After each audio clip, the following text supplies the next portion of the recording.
KPS group of education में आपका स्वागत है। अभिनंदन बंदन है।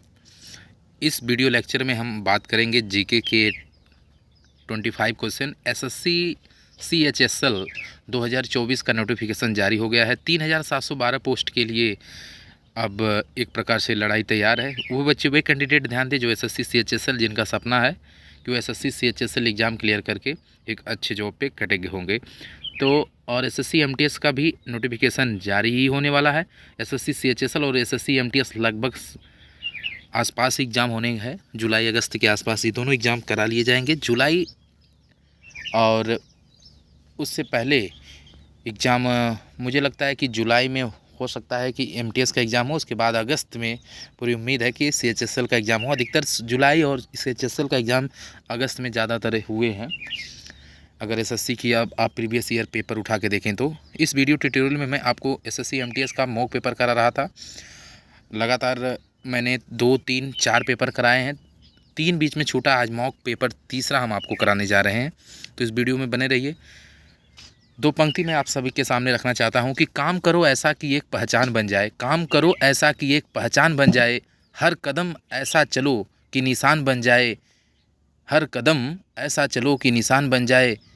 यहाँ ज़िंदगी तो हर कोई काट लेता है। यहाँ ज़िंदगी तो हर कोई काट लेता है। ज़िंदगी जियो इस कदर की मिसाल बन जाए, मिसाल बन जाए। तो चलिए शुरुआत करते हैं। वीडियो ट्यूटोरियल में बहुत फास्ट मैं आपको बताने वाला हूँ। देखिए, पहला क्वेश्चन करा सामान्य ज्ञान से क्वेश्चन करा, निम्न में से किस नौपाषाणी के स्थल से गर्त निवास के प्रमाण मिले हैं। पहला क्वेश्चन का सही जवाब है ए, बुरजोम। दूसरा क्वेश्चन पढ़ लीजिए। दिल्ली सल्तनत के निम्नलिखित सुल्तानों में से किसने गयासुद्दीन बलबन को अपने प्रधानमंत्री नियुक्त किया था? तो नसीरुद्दीन महमूद, यानी कि दूसरे का डी सही है, दूसरे का डी। तीसरा क्वेश्चन देखिए, प्लासी के युद्ध के समय मुगल बादशाह कौन था? आलमगीर सेकंड या शाह आलम द्वितीय? तीसरा का सही जवाब है डी। डी नहीं, मेरे हिसाब से ए सही होना है। आलमगीर सेकंड है, ठीक है ना। शाह आलम द्वितीय तो प्लासी का युद्ध नहीं था, वो आप जानते हैं कि बक्सर का युद्ध जो बिहार में लड़ा गया था। आगे बढ़ते हैं। निम्नलिखित में से कौन सा पश्चिम बंगाल का एक नृत्य रूप है जहाँ गायन, नाटक और गायन का संगम होता है? तो वह अलकप है, यानी कि चौथा का विकल्प number C is the right. आगे बढ़ते हैं। पांचवा क्वेश्चन, वारली चित्रकला की शुरुआत किस राज्य से? महाराष्ट्र। आपको दिख रहा है कहीं? महाराष्ट्र बिल्कुल सही होना चाहिए, लेकिन वारली चित्रकला मध्य प्रदेश। वारली पांचवा क्वेश्चन का पांचवें का महाराष्ट्र। वारली चित्रकला जी महाराष्ट्र सही है, पांचवें का डी महाराष्ट्र। राज्य में हिमालय की समान दिशा जैसे पश्चिम से उत्तर पूर्व की ओर है, तो ये है आपका अरुणाचल प्रदेश। छठा का नहीं, अरुणाचल प्रदेश ऊपर पड़ जाएगा। नागालैंड, नागालैंड सही है, छठा सही है, यानी कि नागालैंड नीचे पड़ेगा, उसके ऊपर अरुणाचल है, तो ये सही है सर। हाँ, छठा के सही है, नागालैंड। मयूराक्षी, दामोदर, कंगसाबाती और रूपनारायण नदियाँ किस नदी की सहायक नदी हैं?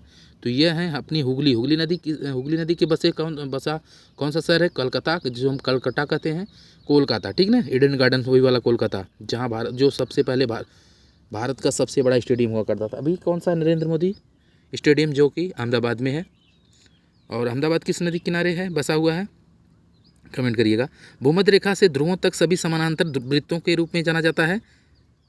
आर्कटिक वृत्त या अक्षांश के समानांतर, मुझे लग रहा है ए वाला सही है। आठवां का ये ही सही है जी, अक्षांश के समानांतर। 9वां क्वेश्चन की बात किया जाए, देखिए 9वां क्वेश्चन करा, अक्टूबर 2019 तक प्राप्त जानकारी के अनुसार कितने भारतीय बायोस्फीयर रिजर्व यूनेस्को विश्व नेटवर्क में शामिल? यूनेस्को के बारे में पढ़ लीजिएगा। तो इसका सही जवाब है 14।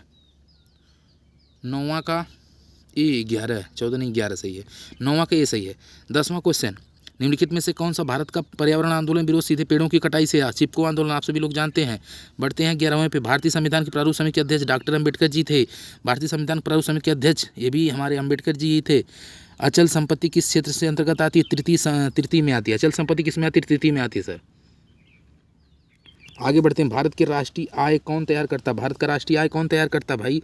केंद्रीय सांख्यिकी संगठन या जी बिल्कुल केंद्रीय सांख्यिकी संगठन ही वहाँ का होना चाहिए।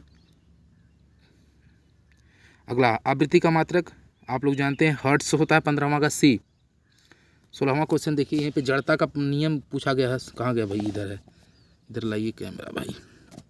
कह रहा है कि जड़ता के नियम को भी कहा जाता है न्यूटन गति का प्रथम नियम भी कहा जाता है। किस बिलियन के रूप में वर्गीकृत किया जाता है? निम्नलिखित में से किसे बिलियन के रूप में वर्गीकृत किया जा सकता है? ठीक ना, तो समुद्री जल को किया जा सकता है, यानी कि 12वां का डी सही, 12वां का क्वेश्चन क्या डी है। सारे इंपॉर्टेंट क्वेश्चन मैं आपको करा रहा हूँ। ये क्वेश्चन आप तैयार करेंगे तो आपका एसएससी सीएचएल से एमटीएस सीजीएल के लिए आपके लिए बहुत ही बेनिफिट मिलेगा, हेल्पफुल मिलेगा। तो इसलिए आप इसे याद कर डायरी लिख करके, अगर मेरी माने तो, ठीक ना। 25 क्वेश्चन एक वीडियो में आपको अगर 4 से 5 मिनट में मिल जा रहा है मेरे भाई, बहुत कुछ है, बहुत कुछ ही है, ठीक ना। ये सारे क्वेश्चन किताब से मैं करा रहा हूँ, प्रैक्टिस सेट है, प्रीवियस ईयर एग्जाम के भी क्वेश्चन इसमें इंक्लूड किए गए हैं। क्लोरीन गैस निम्नलिखित में से किसका मुख्य घटक है? तो आप जानते हैं अश्रु गैस का अच्छा इधर पीछे में बताया, 17वां बताया हूँ, नहीं छूट गया, नहीं हो गया। 19वां सवाल के वर्गीकरण के संबंध में फियोफाइसी के सदस्यों को समानतः क्या कहा जाता है? भूरा सवाल कहा जाता है। 20वां देख लीजिए, कोशिका का विद्युत, अगर कोई गलत मेरे से हो जाएगा आप लोग कमेंट करिएगा। डॉट डॉट कोशिका का विद्युत गृह किसे कहा जाता है? Mitochondria, option D. फिर दिया है 21वां, भारतीय पक्षी विज्ञान के जनक के रूप में किसे जाना जाता है? तो आप लोग जानते हैं, इसमें ह्यूम जी कहीं दिख रहा है, यही है, एलन आर्टेबियन ह्यूम जी। 21वें का बी सही है।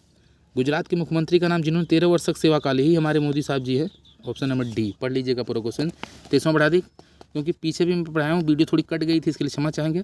23वें का ये ही सही है, ठीक ना। 24वां देख लीजिए, भारत में संयुक्त राष्ट्र चार्टर की पुष्टि बाद में समय हुई थी अक्टूबर 1945, यानी 24वें का सी सही है। 25वें का ए सही है। द बेलिंग वाल निम्नलिखित संधि यहूदी से। Thank you.